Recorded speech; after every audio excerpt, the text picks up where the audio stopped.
Hello दोस्तों, नमस्कार। स्वागत है आपका आज की हमारी इस कहानी में। चलिए शुरू करते हैं। एक किसान था, उसके दो बेटे थे। वह बहुत ही आलसी थे और निकम्मे थे। अपने पिता का कामकाज में हाथ बटाने के बजाय आलस किया करते थे, इधर उधर फिरते थे। किसान को अपने बेटों की बहुत फिक्र थी। वह सोचता था कि मेरे मरने के बाद इनका क्या होगा, अपना पेट कैसे भरेंगे, अपना घर परिवार कैसे संभालेंगे। एक दिन किसान की हालत बहुत गंभीर हो जाती है। का मतलब किसान मरने की हालत में हो जाता है। तभी किसान ने अपने दोनों बेटों को बुलाकर उसे कहा कि मेरे खेत में खजाना गड़ा हुआ है, लेकिन वह किस जगह है उसकी जानकारी मुझे भी नहीं है। लेकिन खोदने के बाद तुम्हें वे खजाना मिल जाएगा। ना कहकर भगवान को प्यारे हो जाते हैं।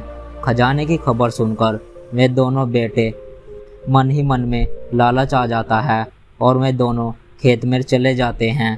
खेत में खोदने लगते हैं। खजाने के लालच में कुछ ही दिनों में पूरे खेत को खोदने के बाद वह घर जाकर बैठ गए और अपने पिता को कोसने लगे। इस तरह कुछ महीने बीत गए और वर्षा ऋतु का आगमन हुआ। किसान के बेटों के पास पेट भरने के लिए कुछ भी नहीं था।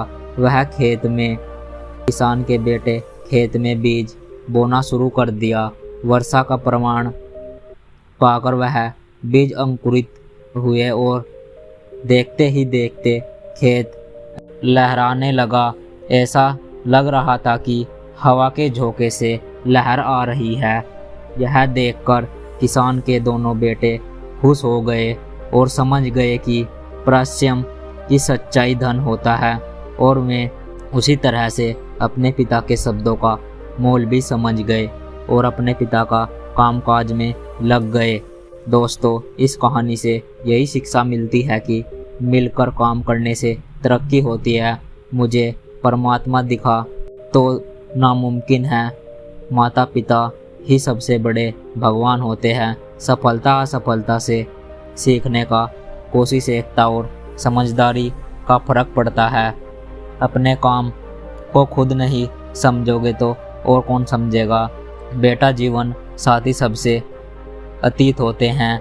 वे दिमाग का इस्तेमाल करके परिश्रम को परिस्थिति सफलतापूर्वक बना देते हैं और हमेशा सिखाते रहते हैं कि घमंड और लालच और आलसी वे दिमाग को सकारात्मक सोचने नहीं देते। इसलिए सकारात्मक सोच रखनी चाहिए। आशा करता हूँ दोस्तों आपको यह कहानी अच्छी लगी हो तो इस वीडियो को लाइक और चैनल को सब्सक्राइब जरूर करें। धन्यवाद।